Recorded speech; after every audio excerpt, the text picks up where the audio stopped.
I'm come back. Shoot. Jadi, belum.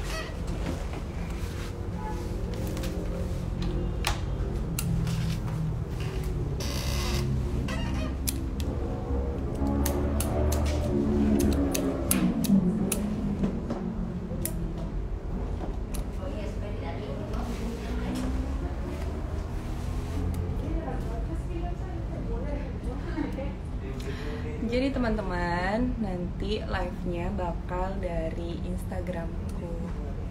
Seperti itu. Nah,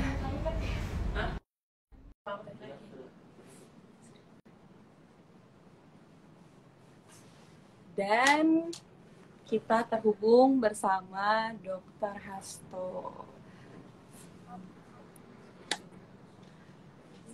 Selamat pagi, Dok.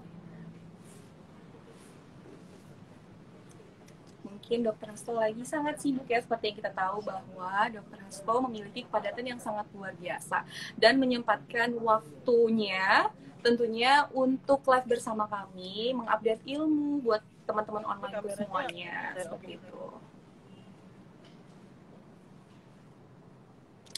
Kita sambil menunggu Dr. Hasto. Jadi buat teman-teman semuanya yang punya pertanyaan seputar kontrasepsi, bahkan out of the box juga tidak masalah. Kalian mau konsultasi apapun nanti langsung dijawab oleh narasumbernya langsung, Dr. Hasto tentunya.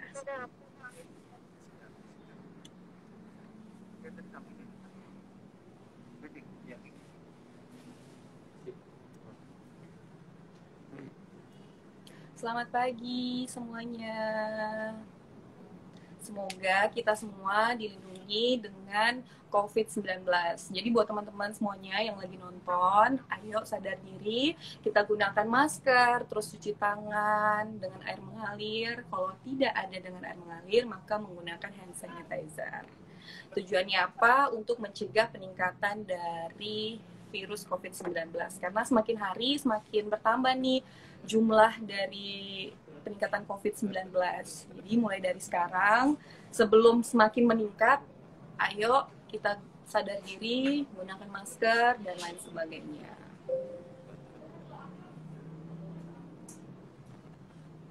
Sambil menunggu Dr. Hasto, teman-teman semuanya, apa kabar? Semoga sehat selalu. Kemudian hari ini diberikan berkah dalam kehidupannya.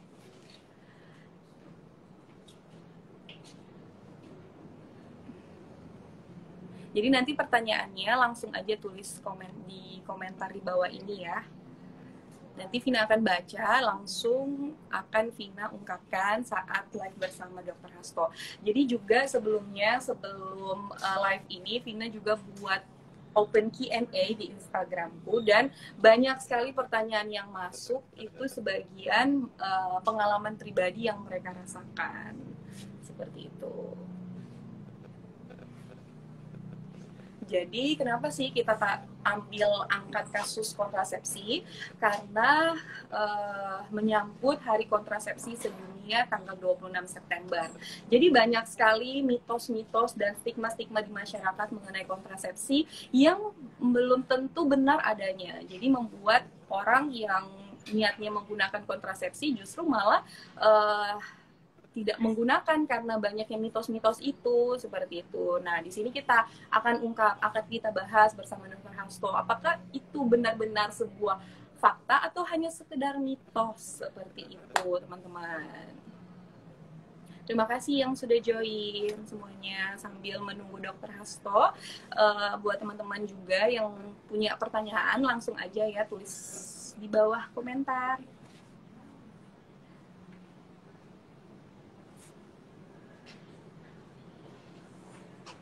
Selamat pagi, selamat pagi. Ini udah ada pertanyaan yang masuk loh nih. Dokter Cantik mau tanya, jika masa berlaku IUD sudah selesai, apakah masih bereaksi? Oke, kita tahan dulu jawabannya ya.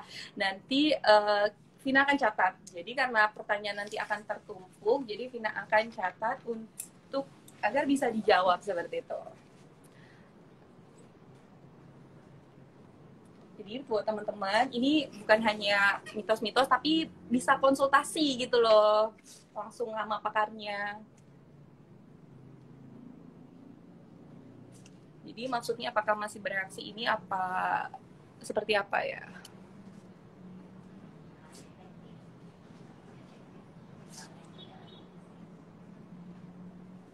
Oke, pertanyaan-pertanyaan selanjutnya Vina masih tunggu ya teman-teman semua.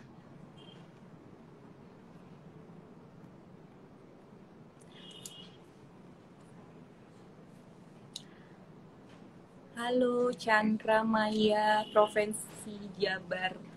Ya, terima kasih buat teman-teman yang sudah nonton.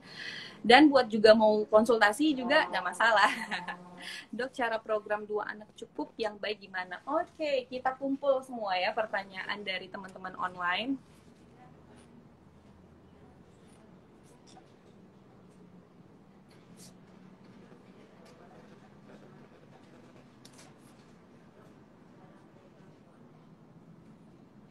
Nah, jadi sebenarnya jadwal live-ku bersama Dr. Hasto itu harusnya hari Senin. Karena beliau yang begitu padat kesibukannya, akhirnya diundur pada hari ini. Dan seperti yang kita lihat bahwa kita sudah tergabung bersama Dr. Hasto, namun mungkin lagi prepare dan sebagainya, sehingga kita tunggu dulu ya sampai beliau menyapa kami semua.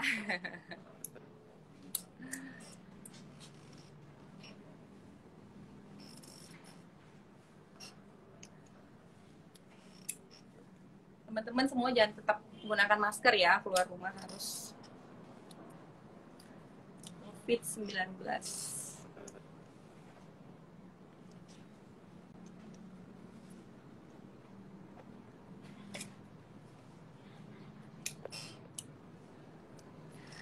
Silakan ya. Jadi tema yang akan kita bawa sebentar ini seperti di story Vina sebelumnya, yaitu tentang mitos dan fakta. Halo dokter, selamat pagi.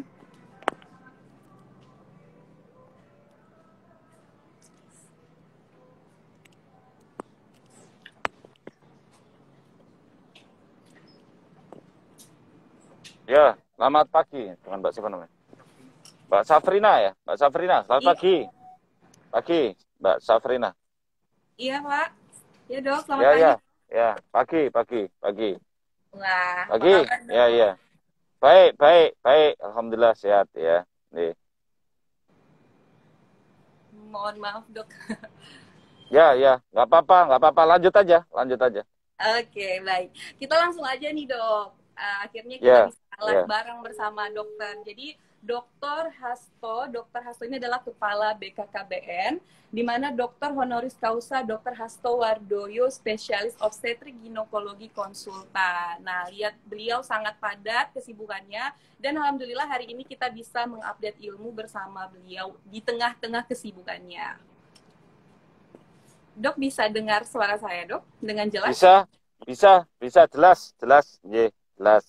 Oke, dokter. Terima kasih waktunya ya, Dok ya. Kita langsung aja nih, Dok, berkaitan dengan kontrasepsi yang akan kita bahas hari ini, Dok. Sudah banyak pertanyaan-pertanyaan yang masuk nih, Dok. Nah, sebelum kita jawab pertanyaan, mungkin kita memberikan pengetahuan sedikit tentang kontrasepsi kepada teman-teman online yang lagi bergabung saat ini, Dok.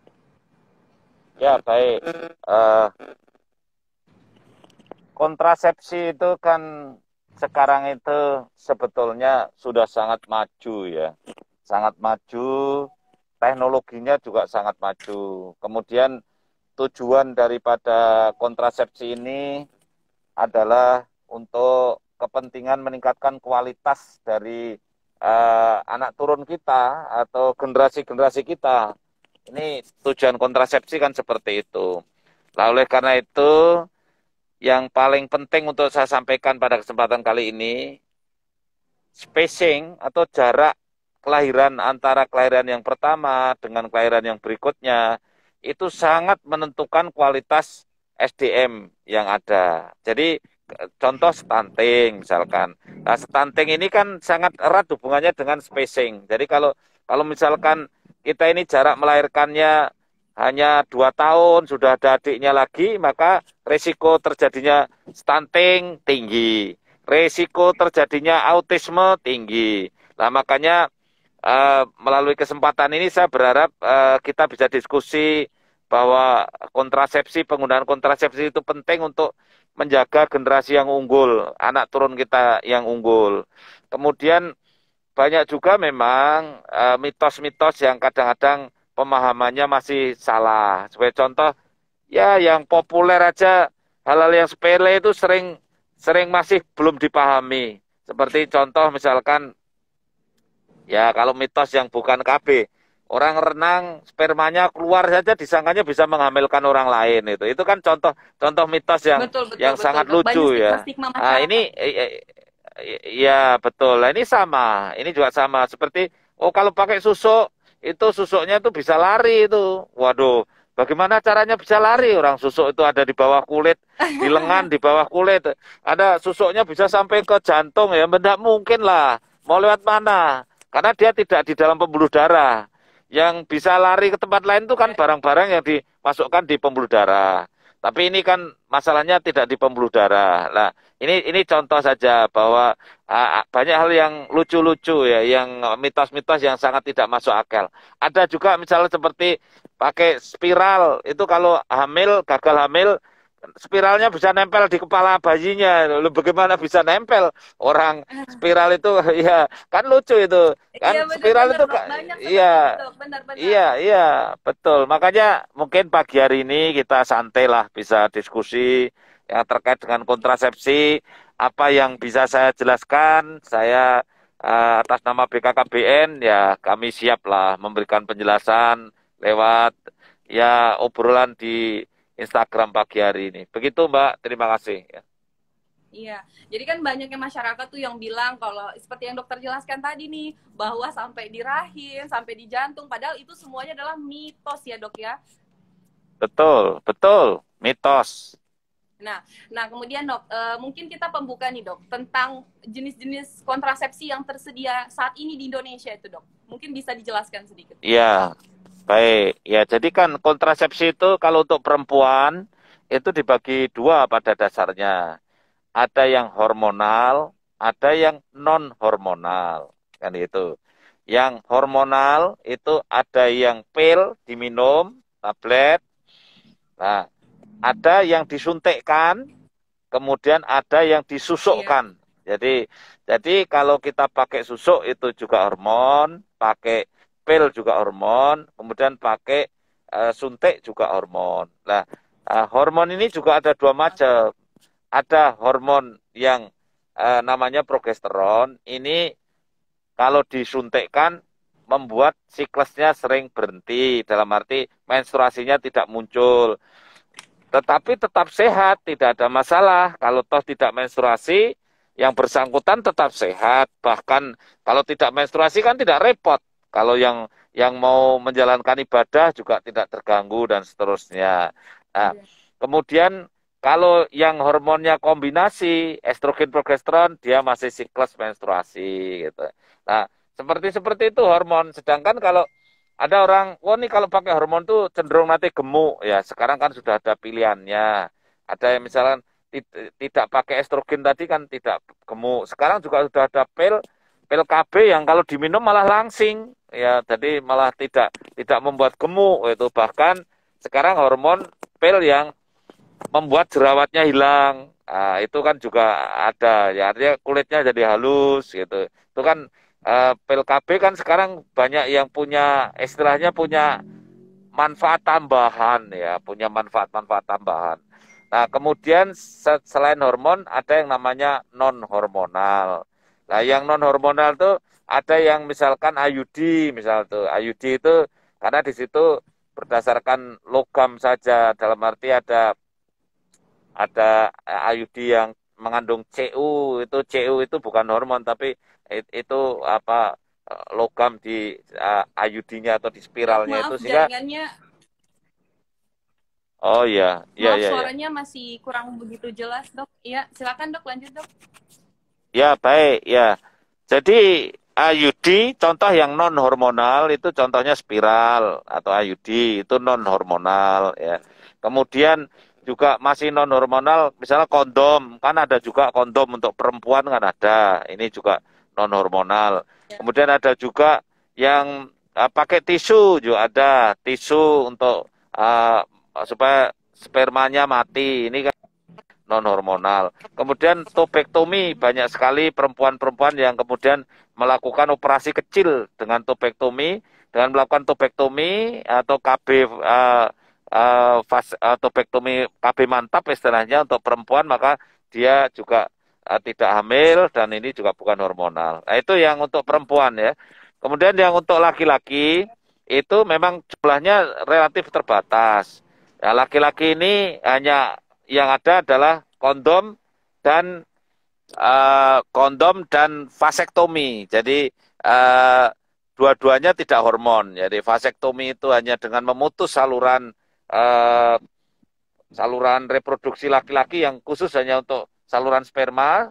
Kemudian kalau yang kondom tentu sudah banyak yang tahu lah, kondom kan sebagai bagian proteksi, ya, melindungi. Sudah banyak yang gunakan ya dok ya?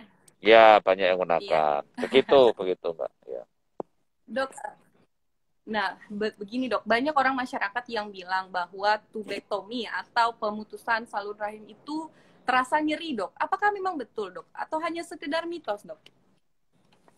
Ya, nyeri itu ya pada saat dikerjakan itu kan, tapi sekarang kan sudah teknologi sudah canggih. Jadi sekarang kan bios itu sudah canggih-canggih juga. Jadi hari gini itu tidak ada dokter yang mengerjakan dengan kesakitan. Umumnya pasien itu sekarang ekspektasinya udah tinggi. Dokter juga sudah sangat hati-hati ya untuk mengerjakan, sehingga tidak, insya Allah tidak sakit mengerjakannya. Sedangkan setelah dilakukan tubektomi, setahu saya tidak ada keluhan ya, tidak ada keluhan. Boleh lah ditanyakan beberapa riset penelitian pasca tubektomi ini kan juga tidak menimbulkan keluhan-keluhan ya. Jadi karena ini kan sudah ratusan ribu ya yang melakukan tubektomi itu. Kalau di Indonesia ini kan ya setahun kan hampir 140-an ribu ya setahun itu yang kita kerjakan itu. Artinya sebetulnya cukup banyak mereka yang sudah berpengalaman dengan tubektomi dan tidak ada masalah. Kalau ada masalah, ada keluhan, saya yakin program ini tidak sukses, Kak. Tapi kan sampai sekarang ini program ini kan setiap tahun 150.000 aseptor bisa meminta untuk dilakukan tubektomi. Ya, begitu, Mbak. Ya. Ya. Nah, dok, tadi dokter juga sempat jelaskan bahwa hormon itu ada yang hanya estrogen dan progesteron, atau kombinasi nih, progesteron dan estrogen. Nah, kemudian yang terbaik buat kita itu apa, dok? Dan efek samping yang timbul ketika kita gunakan yang kombinasi atau yang tanpa kombinasi, yang hanya progesteron itu sendiri, dok? Efeknya ke tubuh seperti apa, dok? Ya, jadi begini. Kalau yang mengandung estrogen itu memang lebih baik digunakan oleh orang-orang yang usianya di bawah 40 tahun. Jadi kalau pasangan usia subur yang usianya masih di bawah 40 tahun bisa memakai kombinasi estrogen progesteron, itu relatif aman, tidak ada masalah. Kemudian kalau orang yang badannya gemuk, kita sarankan tidak pakai yang mengandung estrogen, tapi orang yang badannya gemuk mungkin pakai progesteron. Jika kalau seperti suntik yang 3 bulan sekali, yang kemudian tidak menstruasi, itu adalah suntik yang progesteron. Nah, itu orang-orang yang memang agak berat badannya agak naik, gitu, punya bakat, istilahnya punya bakat untuk sindroma metabolik. Orang-orang yang punya bakat sindroma metabolik itu kan orang-orang yang gemuk di tengah ya, perutnya cenderung perempuan yang bentuknya cenderung seperti kendang ya, dari atas kecil, bawah kecil, tengah besar itu loh. Itu kan ya orang-orang seperti itu ya dipertimbangkan pakai progesteron, itu tidak pakai yang estrogen misalnya itu. Kemudian begitu di atas umur 40 tahun ya progesteron saja, gitu-gitu yang kita pertimbangkan ya. Kalau ada orang yang menstruasinya nyeri tapi umurnya di bawah 40 tahun ya kita kasih kombinasi estrogen progesteron. Nanti kan siklus dengan pil kombinasi itu nyerinya sering hilang, itu hilang. Oke, baik. Wah, ini pencerahan Iya, sekali nih, Dok, buat karena iya, banyak kan iya, mitos-mitos yang bilang kalau iya, kita gunakan pil kombinasi itu mengakibatkan terjadinya peningkatan berat badan, timbul flek, timbul iya, jerawat. iya, Apakah itu salah iya. satu efek dari hormon tersebut, Dok, yang mengakibatkan terjadinya timbul akne sama flek di bagian wajah?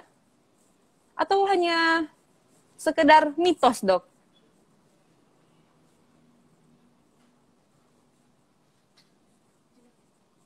Banget.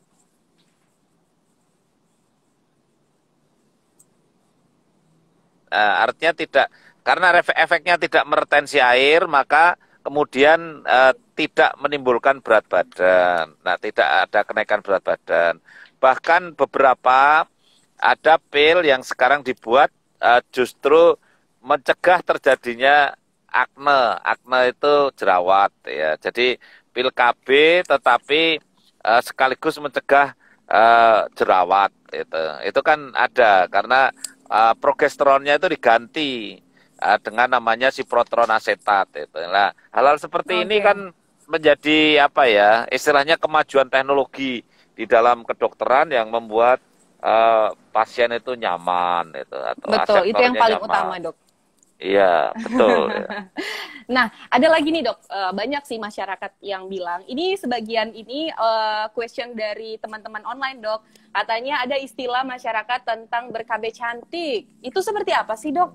Ber-KB cantik? Ya, ya tadi. Jadi kita KB tapi pakai pil yang pilnya itu membuat pertama tidak retensi air jadi tidak gemuk, yang kedua Oke. membuat kulitnya menjadi halus itu Oke, baik. ya. Iya. Nah, itu makanya terus ada istilah KB tapi cantik, tak pakai KB tapi Oke. langsing kan gitu, masih Langsing. keren Iya, Dok, langsing, harus dong. cantik. Ya, iya harus dong. Ya, ya. Ya, begitu. Biar tidak jadian Ya. sembarang, Dok. Nah, Dok, Betul. ada pertanyaan nih, Dok, dari teman-teman online. Dok, kalau vasektomi apakah bisa disambung lagi nggak, Dok? Ya, teknologi sekarang sangat mungkin ya. Jadi teknologi sekarang ini kan sangat canggih, ada istilahnya ada bedah plastik, ada microsurgery, artinya bedah mikro dengan teknologi namanya teknologi endoskopi, macam-macam itu membuat hal-hal yang rumit itu bisa dikerjakan. Sehingga ada istilah operasi rekanalisasi. Nah, operasi rekanalisasi ini operasi yang dilakukan untuk menyambung kembali Oke. menyambung kembali saluran namanya vas deferens ya. Jadi saluran yang mengalirkan sperma itu namanya vas deferens, dan vas deferens ini bisa disambung kembali gitu. Iya. Berarti memang teknologi ini semakin canggih ya, Dok ya. Kalau dulu awalnya kalau udah ditutup udah nggak bisa dibuka lagi. Sekarang Ya, ada teknologi udah bisa, Dok teknologi ya. sudah bisa. Di samping itu sekarang kan ada teknologi bayi tabung. Jadi kalau misalkan katakanlah sudah vasektomi kemudian pingin sekali hamil ya, spermanya diambil dengan jarum kecil, itu diambil dari sumbernya, dari testisnya. Setelah diambil dari sumbernya, kemudian setelah itu nanti disimpan di kulkas atau di freezer lah. Ya, setelah itu dipakai untuk mengerjakan bayi tabung begitu ya. Oke, Dok. Nah, kita lanjut lagi nih, Dok. Dari banyak sekali pertanyaan-pertanyaan yang masuk ini, Dok. Pagi Pak Dokter Hasto, sektor yang suntik 3 bulan banyak yang tidak haid, dan setelah dihentikan pemakaian suntik, pus tersebut langsung haid dan haidnya langsung banyak dan bergumpal. Jadi muncul asumsinya haidnya tersimpan selama nggak haid. Apakah benar itu, Dok? Ya, itu memang tidak benar ya. Itu memang tidak benar ya. Jadi karena apa? Karena sebetulnya kan ketika kita pakai suntikan yang 3 bulan sekali misal begitu, maka siklus tidak jalan. Jadi tidak ada telur yang terproduksi, tidak masak, endometrium atau lapisan dalam rahim tidak bersiklus, menebal, menipis, mengelupas, itu tidak bersiklus begitu. Jadi tidak keluarnya darah itu karena tidak ada luka. Jadi sebetulnya mitos yang ada kan menstruasi itu darah kotornya keluar. Itu mitos yang ada kan begitu. Padahal sebetulnya nggak ada itu. Darah kotor itu nggak ada. Jadi orang itu kalau menstruasi antara darah yang keluar dari hidung sama keluar dari menstruasinya sama. Jadi sama misalkan, lah ya sama ya. Itu salah Misalkan ya, ada, bener dok. iya makanya disangkanya kalau yang di bawah itu darah kotornya salah dong. Ya salah. Jadi kalau misalkan Anda itu mimisen atau kena luka di wajah itu keluar darah. Terus Anda hari itu menstruasi keluar darah, sama darahnya yang keluar, ya. Sama. Jadi begitu, ya. Nah, lanjut lagi, berarti itu salah ya. Itu benar statement yang hanya mitos adanya ya, Dok? Iya, mitos, betul. Nah, Ya. kemudian ada lagi nih, saya ada pertanyaan dari teman online. Dok, saya mau menikah. Nah, penting nih buat saya juga, Dok. Kan saya juga mau menikah, Dok. Iya. Nah, kalau pakai di KB itu awal pernikahan yang bagus seperti apa, dan ada enggak pengaruhnya untuk kesuburan, Dok? Jadi ini buat saya juga dok, jadi untuk merencanakan masa depan. Iya. Sebetulnya KB apa ya? Sebelum misalkan ini usia nikah belum 20 tahun misalkan. Nah, kami juga menyarankan kalau usia nikahnya itu belum 20 tahun, ya KB dulu. Dan KB yang membuat justru malah tambah subur kadang-kadang, dalam arti begitu di stop langsung hamil, itu KB pil. Iya, jadi makanya pasangan-pasangan muda, pasangan-pasangan baru itu kalau usianya belum 20 tahun, kalau sudah kepepet nikah, kalau saran saya nikahnya kan kalau perempuan di atas 21 tahun. Harapan kami dari program dari BKKBN. Tapi kalau sudah terlanjur nikah, ya kalau bisa jangan hamil sebelum 20 tahun. Nah, supaya anaknya nanti lahirnya sehat, tidak stunting, kan gitu. Nah, sel telurnya matang ya dok ya istilahnya. Iya. Betul, kualitasnya bagus, ya kualitasnya bagus lah. Yang kayak gitu pakailah KB pil saja. KB pil saja, mau pakai pil yang tadi kulitnya jadi halus juga bisa, tetapi dengan KB pil itu justru begitu di stop langsung hamil. Biasanya kalau masa subur ada hubungan suami istri langsung hamil. Artinya KB pil ini cepat, pulih suburnya cepat itu. Jangan punya isu atau mitos kalau KB nanti terus kering, terus nggak bisa hamil, benar, itu dok, kan benar itu. Ya itu kan itu kan mitos ya. Kalau belum punya anak, saran saya memang tidak pakai IUD, karena mungkin kalau IUD kan nanti begitu dilepas tidak bisa langsung cepat hamil. Ya, jadi makanya kalau belum punya anak ya karena pasangan baru ya pakai pil gitu. Itu saran saya. Oke, baik dok. Nah, ada lagi nih bertanya dok. Banyak juga metode yang mencegah kehamilan mengenali dengan MAL atau metode amenorelaktasi sebagai salah satu jenis kontrasepsi tanpa alat. Itu seperti apa dok efisiensi untuk mencegah terjadinya kehamilan dok? Ya, biasanya kita akan menyarankan supaya kalau habis melahirkan itu diusahakan ASI eksklusif ya. Jadi sampai 6 bulan.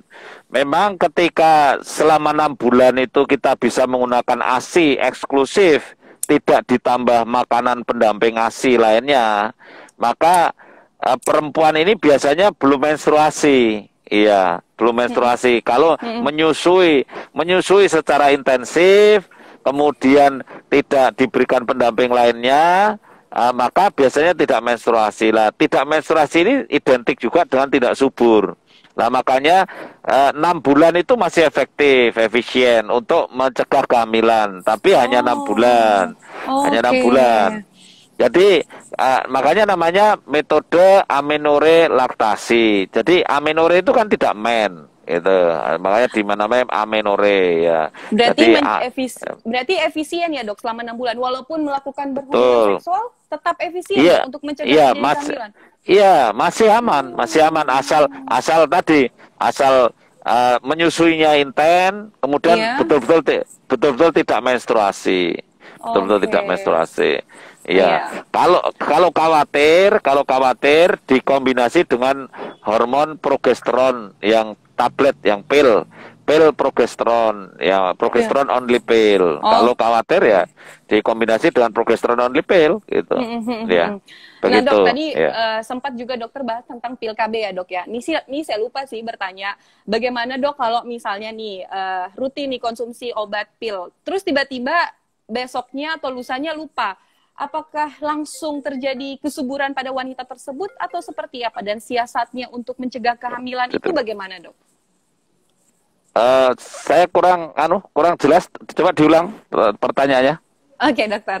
Jadi kan misalnya pil ini kan ribetnya dia artinya kita selalu tiap hari konsumsi dalam jangka waktu yang sama. Misalnya jam 7 pagi, besoknya jam 7 pagi, jam 7 pagi seterusnya. Nah, misalnya nih dok, lupa pasien tersebut lupa untuk konsumsi. Apa yang terjadi dok? Apakah dia langsung bisa dapat hamil dan siasat untuk seperti itu apa dok? Bagaimana? Ya, memang salah satu kelemahan pil itu memang membutuhkan ketertiban yang baik ya, disiplin itu ya minumnya. Ini tergantung ini ya. Kalau misalkan ya lupa minumnya itu di sebelum masa subur, ya kira-kira misalkan menstruasi terus sebelum hari ke-10 itu misalkan lupa minum pil, ini berbahaya ini. Ini berbahaya. Karena kalau sebelum hari ke-10 itu lupa minum pil, kemungkinan telurnya berkembang besar. Sehingga kemungkinan bisa hamil. Tapi kalau lupa minum pilnya itu kira-kira di atas hari ke-14 dari menstruasi. Misalkan lupa minum pilnya itu hari ke-20 atau hari ke-21 dari menstruasi, itu tetap tidak subur pada bulan itu. Hanya mungkin kalau lupa minum pil itu membuat siklusnya jadi kacau. Ya, siklusnya jadi kacau. Makanya kalau lupanya itu deket-deket haid ini berbahaya. Ya, tapi kalau siasatnya dok, apakah bisa langsung dikombinasi pada hari itu langsung minum 2 pil? Atau seperti apa dok untuk menyiasatinya? Sebetulnya mensiasatinya gampang ya. Jadi kalau misalkan di sebelum masa subur tadi ada lupa minum pil, ya kalau bisa pas masa subur jangan hubungan seks gitu. Kalau mau kombinasi aja pakai kondom kan gitu. Iya. Kalau setelah pertengahan tadi, setelah 14 hari ke atas, itu ya nggak masalah sih sebetulnya, cuman nanti kalau mainnya agak kacau ya itu menjadi bagian dari konsekuensi itu karena tidak tertib ya. Nah, kita lanjut lagi pertanyaan-pertanyaan di Open Q&A hari Selasa lalu dok, banyak nih pertanyaannya, mungkin kita akan bahas yang ini dulu ya dok ya. Nah, apakah penggunaan IUD dari mana tadi itu? Ya. Apakah dok? Apakah penggunaan IUD membuat haid kita lebih banyak? Ini pertanyaan dari salah satu teman onlineku, dok. Kemudian satu lagi, dok. Penggunaan implan setelah 22 tahun, efeknya seperti apa? Apakah menimbulkan suatu penyakit tertentu dalam tubuh kita, dok? Ya, baik. Ya. Penggunaan IUD memang betul. Menstruasinya lebih panjang dikit. Mungkin kalau biasanya rata-rata 3 hari 4 hari, mungkin kalau pakai IUD bisa jadi menstruasinya jadi 7 hari gitu ya. Tetapi yang paling penting tidak lebih dari 7 hari. Dan kalau toh lebih tidak berkali-kali lah gitu. Pedomannya itu menstruasi itu masih normal ketika minimal 2 hari, maksimal 7 hari. Jadi kalau sudah seperti itu masih kita anggap dalam range yang normal. Begitu ya. Oke, berarti memang betul adanya dok ya terjadi peningkatan. Betul. Kemudian yang kedua, kalau orang pakai susu itu kan semua udah tahu itu kan hanya untuk 4 tahun sudah diganti, 4 tahun diganti gitu ya. Itu orang pakai susu itu kan seperti itu ya. Kemudian kalau pakai susunya lama, asal ganti-ganti tadi tidak masalah ya, asal ganti. Tapi memang susuk itu kalau misalkan usia udah 48 tahun misal begitu, ya mungkin perlu dievaluasi apakah Mm-mm. masih subur. Karena kalau makainya tadi 22 tahun, jangan-jangan usianya sudah 48 tahun misalkan. Ya, gitu dievaluasi lah, diperiksa kontrol ke dokter apakah dia itu masih subur atau tidak itu. Ya, saya Mm. kira itu. Tapi karena susuk itu isinya progesteron, itu relatif aman, relatif aman. Iya, Oke, dokter, banyak sekali nih pertanyaan-pertanyaan yang telah masuk. Mungkin tidak semua kali ya saya bacakan karena waktunya dokter iya, sangat sibuk nih, dok ya. Mungkin ini iya, lagi, iya. dok. Kalau pil KB darurat, apakah ada efek samping, dok? Apakah efektif untuk mencegah terjadinya kehamilan? Ya ada sih pil kodar ya, kontrasepsi darurat itu kan istilahnya kodar itu kontrasepsi darurat.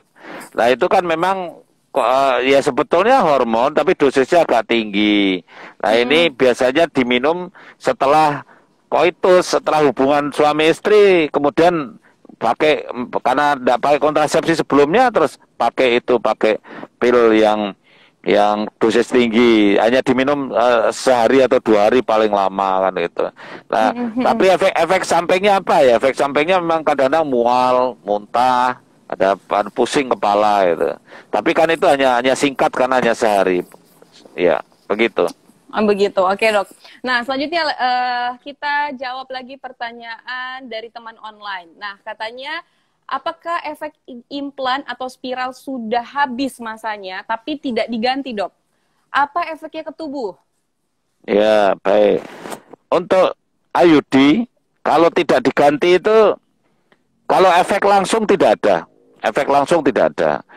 Hanya kalau usia sudah 50 tahun masih pakai IUD, saran saya kalau itu sudah lewat waktunya dilepas saja. Karena apa? Oke. Karena kalau usia 60 tahun kemudian IUD-nya masih di dalam rahim, Mm-mm. orang itu kalau sudah menopause maka IUD rahimnya mengecil. Kalau rahimnya mengecil, maka IUD-nya terjepit di dalam. Nah ini Oh. menjadi sulit dikeluarkan, sering sulit dikeluarkan kalau IUD-nya terjepit di dalam itu. IUD-nya Mm. ukurannya sama, rahimnya mengecil karena apa? Karena menopause itu loh. Nah ini terus akhirnya IUD terjebak di dalam itu. Karena saya beberapa kali orang usia 60 tahun masih membawa IUD ya, kemudian rahimnya mengecil ya. Ya kita mengeluarkannya bisa tapi kan relatif sulit ya. Ini yang saya sarankan kalau udah 50 tahun dilepas lah IUD itu ya. Nah, Ya. berhubungan dengan usia 50 tahun nih, dok. Kebetulan Ya. keluarga sekitar juga seperti itu pemikirannya, di mana ketika dia sudah masuk dalam fase premenopause atau fase menopause, dia tidak haid, akhirnya dia menggunakan pil KB untuk melancarkan haid. Apakah itu efeknya dapat menimbulkan suatu karsinoma, dok, di dalam rahimnya? Saya tidak sarankan ya kalau sudah menopause terus memakai pil KB untuk Oke, saya supaya setuju. haid itu saya tidak sarankan ya. Karena apa? Karena pil KB ini kan punya risiko. Jadi kalau misalkan umur sudah 50 tahun masih pakai estrogen, progesteron, terus siklusnya jadi haid, itu menurut saya berisiko ya, berisiko. Jadi berisiko. Jadi Beresiko saya tidak menimbulkan sarankan. suatu suatu CA, dok, ya, kanker ya. Ya, belum tentu, tetapi paling tidak risiko terjadi namanya hiperproliferasi ya, hiperproliferasi dari endometrium yang itu tidak sehat ya. Tidak sehat. Oke, Nah, bisa perdarahan yang tidak teratur dan seterusnya. Saya kira itu. Sedangkan kalau tadi implan itu kalau sudah lewat waktunya belum dilepas juga tidak menimbulkan bahaya. Hanya bedanya dengan IUD, kalau IUD belum sudah kadaluarsa tidak dilepas, dia tidak langsung hamil. Tapi kalau implan itu kalau sudah kadaluarsa tidak dilepas bisa hamil itu, bisa oke. hamil itu. Ya, itu begitu bedanya begitu. Makanya Oke, dok. implan ya begitu. Nah, Ya, satu pertanyaan lagi, dok. Mungkin penutup pada pagi hari ini, dok. Nah, ya penggunaan baik. IUD, dok, ketika melakukan hubungan seksual, apakah terasa tidak nyaman atau seperti apa, dok, ketika istrinya menggunakan kontrasepsi IUD? Ada yang mengeluh begitu. Keluhan tidak nyaman tuh karena benangnya itu kepanjangan gitu loh. Jadi akhirnya mohon maaf, penisnya laki-laki ini tertusuk benang gitu, kena benangnya gitu. Sehingga merasa tidak nyaman. Tapi itu hal sepele, itu hal yang sangat sederhana karena kalau benangnya itu bisa ditekuk saja, tekuk. Jadi kalau datang ke dokter langsung diatasi, benangnya ditekuk ke dalam, memang benangnya jadi nggak kelihatan, habis itu hubungan seks tidak ada masalah. Jadi itu iya. Jadi kalau ada yang keluhan seperti itu, segeralah datang ke dokter biar segera diatasi benangnya itu, ya ditangani. Saya kira tidak masalah. Iya, baik. Dokter, baik. terima kasih banyak waktunya, Dok. Sama-sama. Terima kasih, saya juga terima kasih. Terima banyak kasih. sekali loh pertanyaan-pertanyaan ini, Dok, yang belum sempat pasti. kita bahas. Iya, insya Allah. Sangat sibuk. Iya. Insya Allah nanti, kita bisa bicara di lain kesempatan, insya Allah. Betul sekali, Dok. Terima kasih atas waktunya. Ini suatu kehormatan untuk bisa wawancara. Terima kasih banyak, Dokter. Terima kasih. Waalaikumsalam warahmatullahi wabarakatuh.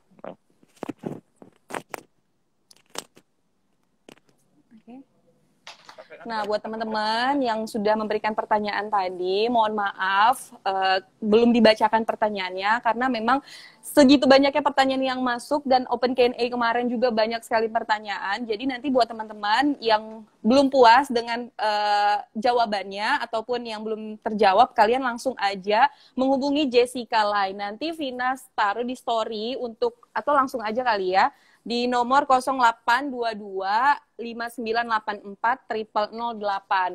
Nah, di situ melayani konsultasi via media sosial, via online. Jadi semua pertanyaan-pertanyaan kalian langsung aja masukkan di situ, di Jessica Lai, nanti langsung dijawab oleh narasumbernya dan pastinya aman. Itu tidak akan dipublikasi di media sosial.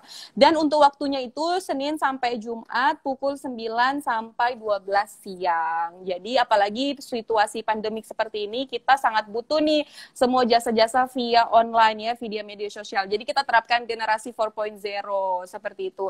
Dan buat teman-teman semua, terima kasih banyak yang sudah nonton. Dan jangan lupa untuk follow akun BKKBN Sulawesi Tengah official.